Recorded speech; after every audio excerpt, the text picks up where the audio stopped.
আসসালামু আলাইকুম। আজকের ক্লাসে সবাইকে ওয়েলকাম করছি। আশা করি সবাই ভালো আছেন। আজকে আমাদের আলোচনা টপিকটি হচ্ছে 40তম বিসিএসে যে ইংলিশ কোশ্চেনটা এসেছিল সেটার সলভ করা। 40তম বিসিএসে এই এমসিকিউ আকারে মোট 35টা কোশ্চেন এসেছিল। এর মধ্যে আজকে আমরা টপ 20 কোশ্চেন সলভ করব। এটা আসলে যারা এইচএসসির পরে অ্যাডমিশন টেস্ট দিবে তাদের জন্য সমান গুরুত্বপূর্ণ। বিভিন্ন মেডিকেল, ভার্সিটি, ইঞ্জিনিয়ারিং এগুলোতে এই কোশ্চেনগুলো আসতে দেখা যায়। তো আজকে সবার জন্য গুরুত্বপূর্ণ ক্লাসটি শুরু করছি। Number 1, identify the word which remains the same in its plural form. এখানে বলেছে যে এমন একটি শব্দ নির্বাচন করতে হবে যেটার প্লুরাল ফর্মে গেলেও এর স্ট্রাকচারটা চেঞ্জ হয় না। অর্থাৎ আমরা জানি যে প্লুরাল ফর্মে গেলে যে ওয়ার্ডের যে পরিবর্তন হয় এক্ষেত্রে সেটা হবে না। এবার আমরা চেক করি কোনটা অ্যান্সার। এয়ারক্রাফট অর্থ হচ্ছে বিমান।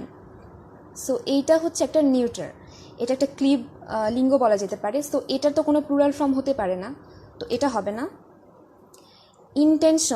ইন্টেনশন অর্থ হচ্ছে উদ্দেশ্য, মতলব। সো ইন্টেনশন এটার কিন্তু কোনো প্লুরাল ফর্মে গেলে এটা কিন্তু চেঞ্জ হয় না। এটা প্লুরাল ফর্মে গেলে এই ইন্টেনশন কথাটা কিন্তু আমরা চেঞ্জ করি না, প্লুরাল ফর্মে এটা একই থাকে। So answer B. Number 2, the word sibling means. Sibling অর্থ হচ্ছে সহোদর, অর্থাৎ একই মায়ের পেটে জন্মগ্রহণকারী যে সন্তানরা তারা একে অপরের সহোদর। তো এক্ষেত্রে সিবলিং মানে কিন্তু শুধু ভাই বা শুধু বোন বোঝায় না। সিবলিং মানে এ ব্রাদার অর সিস্টার, অর্থাৎ ভাই বা বোন যে কোনোটাই হতে পারে। So answer C.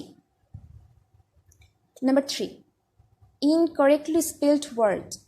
এখানে 4টা ওয়ার্ড আছে। এখানে এটা অর্থ হচ্ছে পারসিভিয়ারেন্স মানে অধ্যবসায়। এটার বানান ঠিক আছে, পারসিভিয়ারেন্স বানান ঠিক আছে, এইটাও বানান ঠিক আছে, মেইনটেনেন্স বানানও ঠিক আছে। এবার এই বানানটা থেকে আমরা দেখি এইটা হয়তো এখানে হয়তো বা বোঝাতে চেয়েছিল যে কনসিয়াসনেস। তো কনসিয়াস বানানটা হচ্ছে এরকম, কিন্তু এখানে কিন্তু বানানটা ভুল। সো ইনকারেক্টলি স্পেলড ওয়ার্ডটা হবে নাম্বার এ।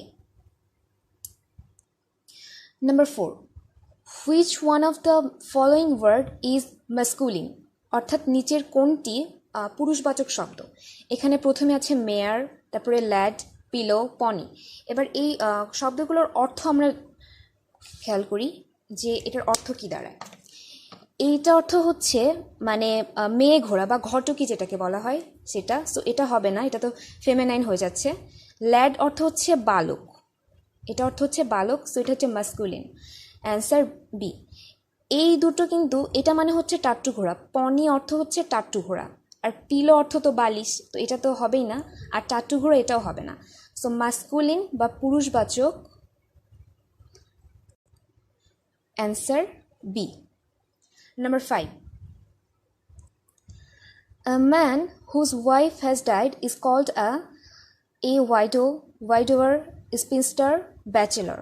এখানে ওয়াইডো অর্থ যে মহিলার হাজবেন্ড মারা গিয়েছে, অর্থাৎ যার স্বামী মারা গিয়েছে, বিধবা, এটা অর্থ হচ্ছে বিধবা।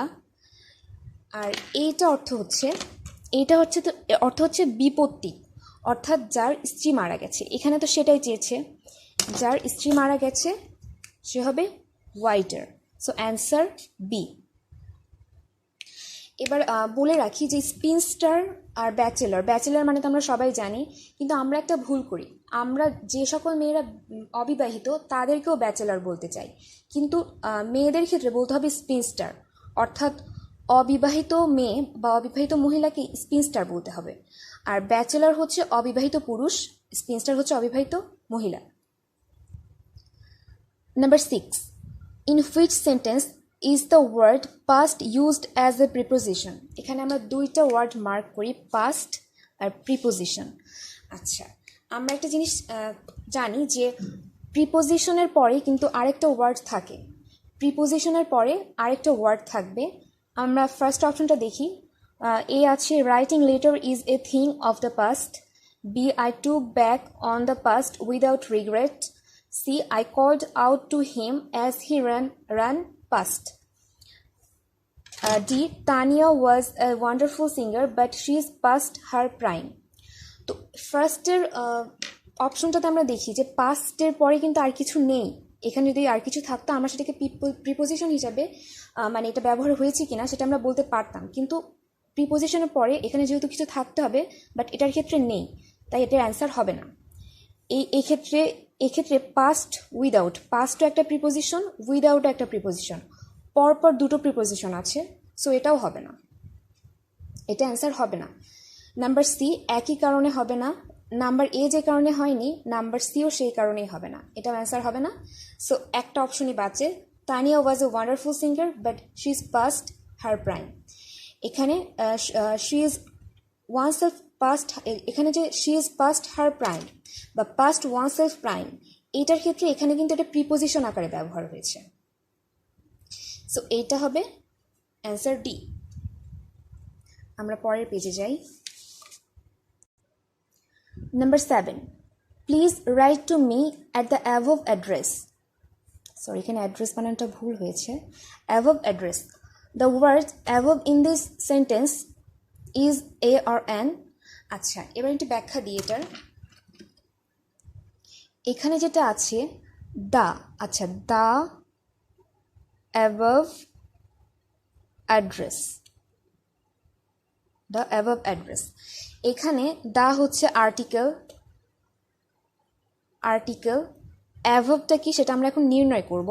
অ্যাড্রেস এটা একটা নাউন, সো আর্টিকেল তারপরে একটা পার্টস অফ স্পিচ, তারপরে একটা নাউন।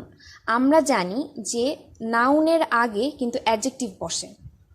সো এখানে দেখুন please write to me at the above address, the word above in this sentence is a or an adjective, কারণ অ্যাবভ আছে আর্টিকেলের পরে এবং নাউনের আগে, সো অ্যাবভ এটা একটা adjective. Number 8, as she was talking, he suddenly broke dash saying, that's a lie. আচ্ছা, এই জিনিসটা ব্যাখ্যা করা প্রয়োজন যে সে কথা বলছিল, মেয়েটা কথা বলছিল, সে হঠাৎ করে কথার মাঝে ঢুকে চিৎকার করে বলল যে এটা একটি মিথ্যা কথা। সো এখানে এই ওয়ার্ড স্ট্রাকচারটা দেখে বোঝা যায় যে ব্রোকের পরে ইন হয়, এটা একটা অ্যাপ্রোপ্রিয়েট প্রিপোজিশন মতো। সো এটার কোনো ব্যাখ্যা আসলে এতটুকুই, এটা অ্যাপ্রোপ্রিয়েট প্রিপোজিশন।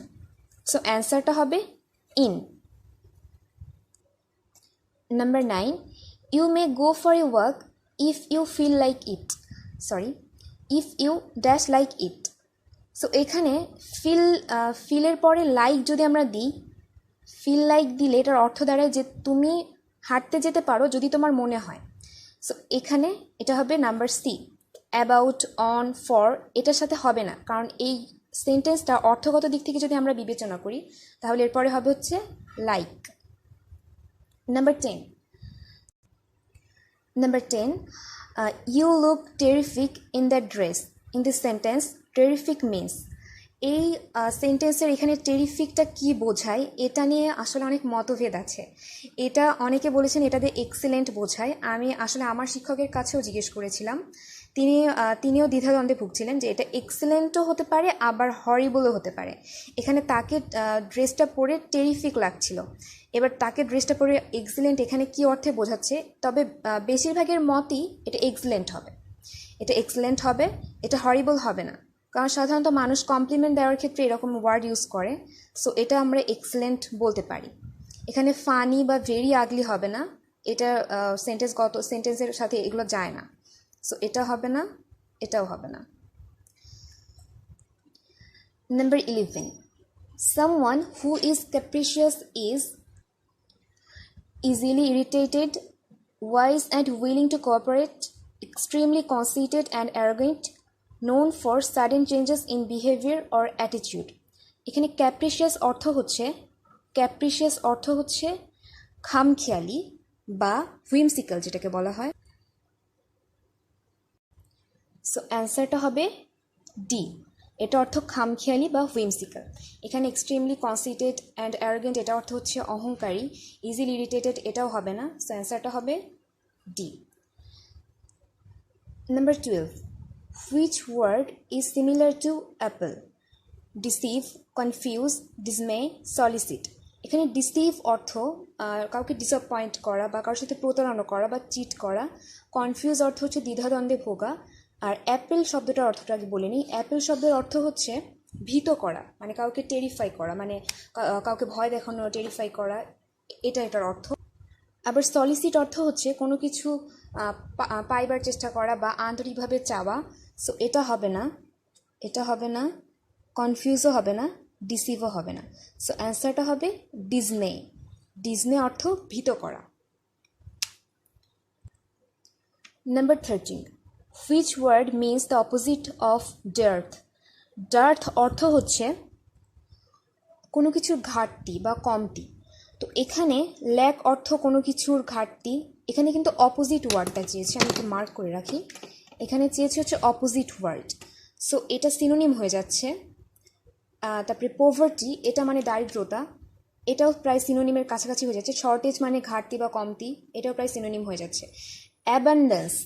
অ্যাবান্ডেন্স অর্থ হচ্ছে, এটার অ্যান্সার হবে অ্যাবান্ডেন্স, কারণ অ্যাবান্ডেন্স অর্থ হচ্ছে ভরপুর বা সমৃদ্ধ এরূপ। সো এটার অ্যান্সার হবে অ্যাবান্ডেন্স। আমরা পরবর্তী পেজে যাই। Number 14. Identify the determiner in the following sentence. I have no news for you. এই সেন্টেন্সটার মাঝে ডিটারমাইনার চেয়েছে।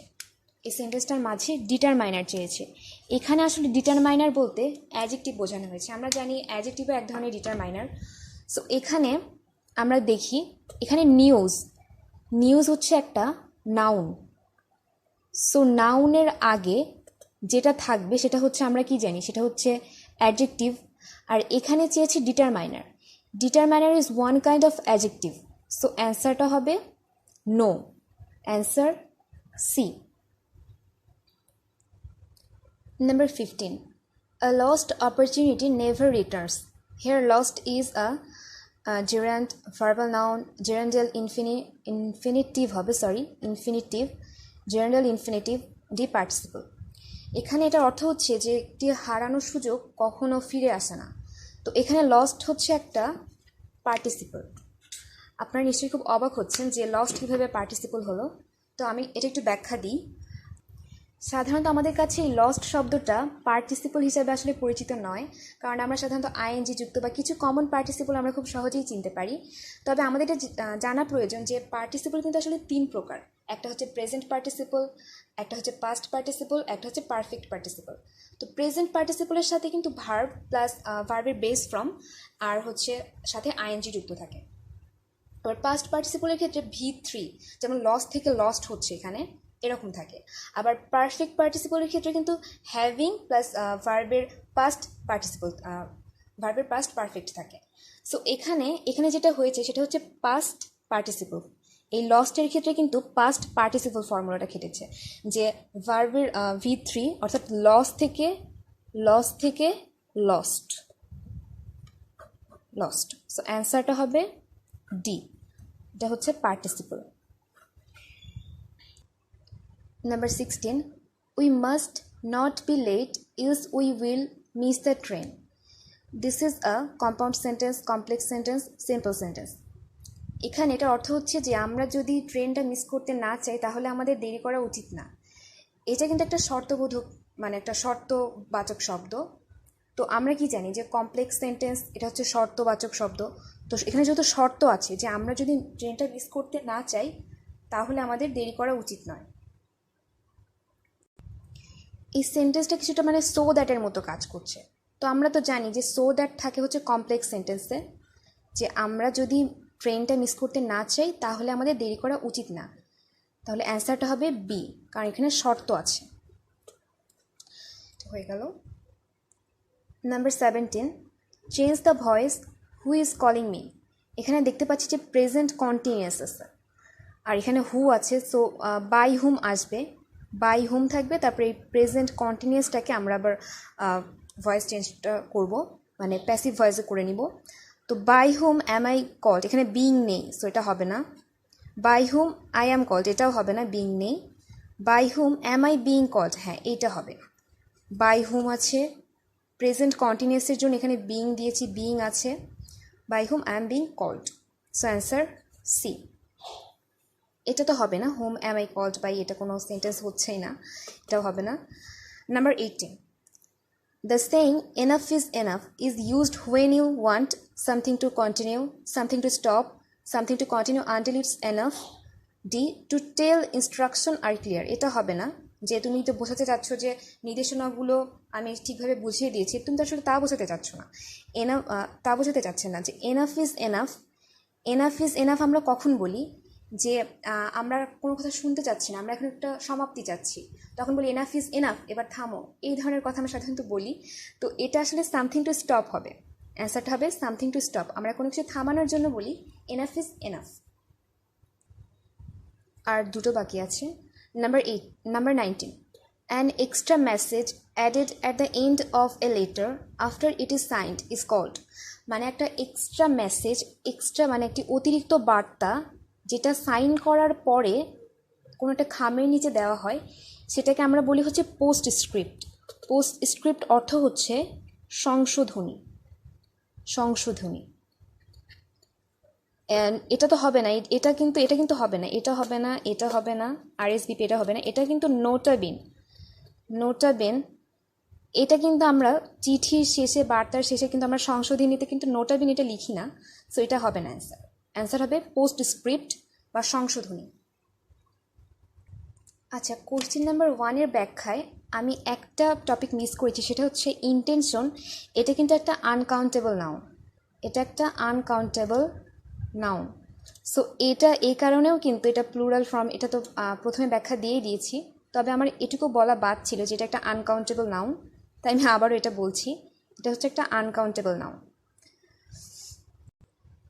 তো এবার এটা লাস্ট নাম্বার 20, এটা হলো আজকে শেষ, আজকের মতো। তো এখানে আছে he ran with great speed, the underlined part of the sentence is, এখানে আন্ডারলাইন পার্টটা হবে উইথ গ্রেট স্পিড। সো এখানে র্যান, এটা হচ্ছে রানের পাস্ট ফর্ম। তো এখানে র্যানের পরে এটা একটা ইন্ট্রানজিটিভ ভার্বও, এটা একটা ইন্ট্রানজিটিভ ভার্ব, লিখে রাখি, এটা একটি ইন্ট্রানজিটিভ। তো ইন্ট্রানজিটিভ ভার্বের পরে হয় ফুল স্টপ বসবে, না হয় কোনো একটা ফ্রেজ বসবে, অ্যাডভার্ব বসবে বা অন্য কোনো একটা ফ্রেজ বসবে। তো এখানে অপশনগুলো থেকে এই অ্যাডভার্বাল ফ্রেজ এটাই শুধুমাত্র এই ইন্ট্রানজিটিভ ভার্বের পরে বসতে পারবে একটা ফ্রেজ হিসেবে। তো এই অ্যাডজেক্টিভ ফ্রেজ এটা বসবে না, নাউন ফ্রেজ এটাও না, পার্টিসিপল ফ্রেজ এটাও না, অ্যাডভার্ব বা অ্যাডভার্বাল ফ্রেজ বসে।